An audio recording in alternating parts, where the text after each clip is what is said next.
Welcome back to Nick Lenz's Comic Corner, Classic / Non-Class, episode number 681, Doubleshot number 595. Like with last episode, second take because no audio. Alright, now time to discuss volumes 2 and 3 of New X-Men Childhood's End. Let's first start off with volume 2 and its awesome cover homage to Days of Future Past. By the way, in the original storyline, this never happened. Alright, this trade collects issues 24-27. Still written by Chris Yost and Craig Kyle.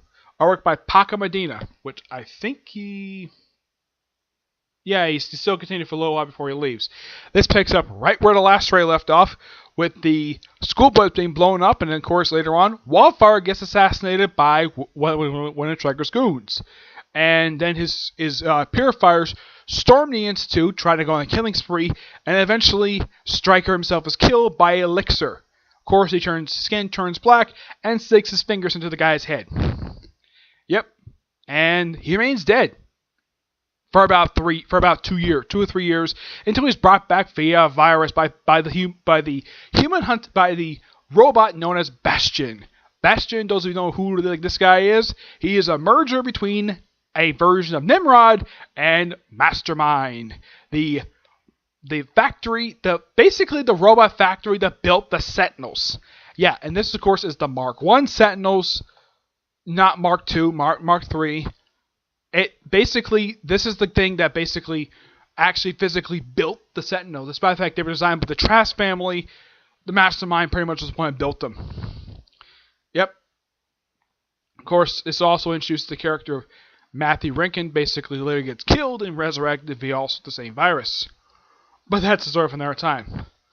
Yeah, and this kind of loosely wraps up most of it, but next trade is pretty much the epilogue of what happens in this one and the following trade. Also, the character Icarus, who is the brother of Cannonball and Husk, aka Sam and Paige, Gertrude, is killed by William Stryker, first by amputating his wings, and then he shoots him to death. Yep, more on that when I talk about the next volume. This one, 9.5 out of 10. Alright, next up is volume 3, and yes, Nimrod that show up in here. Yeah, he's kind of basically the catalyst of this whole entire storyline. Yeah, somehow William Riker found him and took a piece of his tech, put it in his arm, and went on a killing spree. Yep. And so this one is just basically dealing with the aftermath. Of course, they hunt down Nimrod anyway, so he goes back to the future, and I think he pops up. I don't think he pops up ever again. Oh yes, and as you can see with the cover, yes, Iron Man and Miss Marvel, not Captain Marvel, Miss Marvel, come to Xavier Institute to tell about the death of Icarus. Basically, how they found out about his death is that Wolverine called them to find out where he was. They found him, and basically, X-23, thank you for her awesome nose, apparently sniffed that Miss Marvel had been near Icarus when he died. Basically, she's the one that found his body, and that's what basically came to tell she came to tell Scott Summers and Emma Frost that Icarus is dead. And of course, Emma Frost pulls out a great piece of dialogue that apparently a lot of other writers basically don't care to bring up. The fact that the Avengers should be helping on more than just themselves and basically Fantastic Four and Defenders. Yeah, like, Emma Frost asks this really good question. Where were the Avengers when they were attacked by the Purifiers? Oh yeah, you want to know where they were? Beating the crap out of each other because of a stupid law that was never explained upon in Civil War I. Yeah, this came out during Civil War I. I say Civil War I because the reasoning for that is pure and simple. Because Civil War II 2 years ago, so yeah, there's that.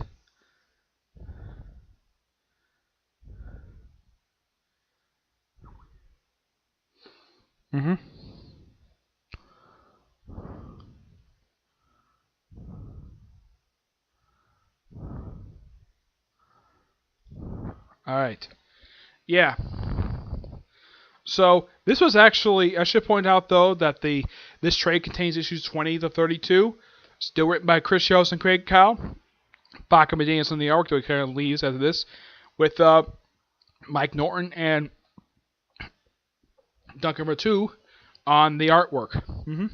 Paco Medina does pretty much all the issues with Mike Norton in the final issue. 29 is done by Duncan Ratu. Mm-hmm.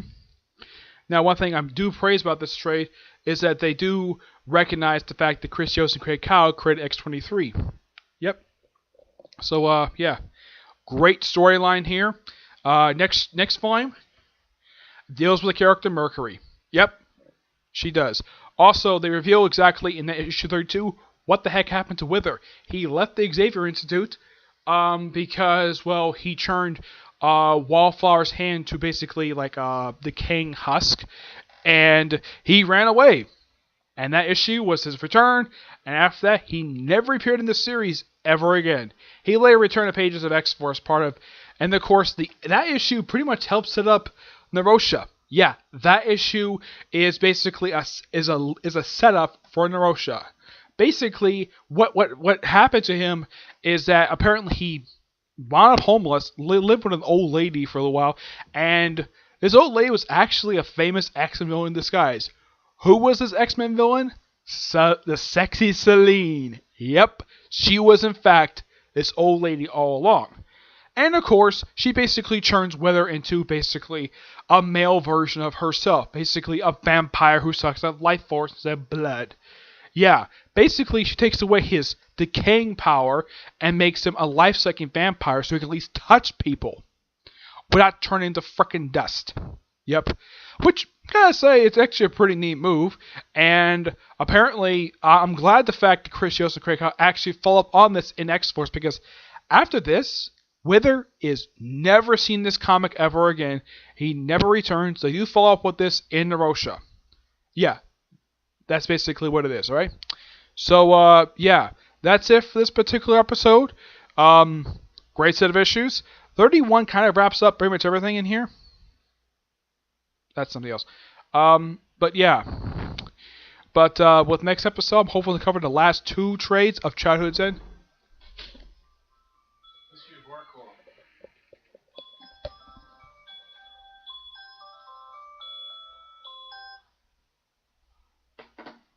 You could just shut it off. It's not that hard. Anyways. Sorry about that. My dad came in. Alright, so nothing else to say, but this is actually really good. Next one, cover the last 2 trades of Childhood's End, and pretty much mostly the end of this particular series, though the end of the 5th volume does lead into a mini-series. Yep. I will eventually review that when I get a chance to get my hands on it. But you'll find out what the name of that mini-series is in the next review. And the only thing left to review, aside from those final 2 trades, excuse me, and the Hellion and the this miniseries is a spin-off miniseries for the group Hellions. Yeah, they got a miniseries during the era of New X-Men Academy X. I'm most surprised they got their own, because they could have also gave one New Mutants, but nope, just for the Hellions. For some strange reason, I have no idea why, they just did. Yep, so that's really it for this particular review. Stay tuned for episode number 682 and Doubleshot number 596, where I cover the last 2 trades that collect the storyline for the final trades that collect issues from the new X-Men comic book. Well, this particular series, anyways. Alright, enjoy, see you on the next review. Bye.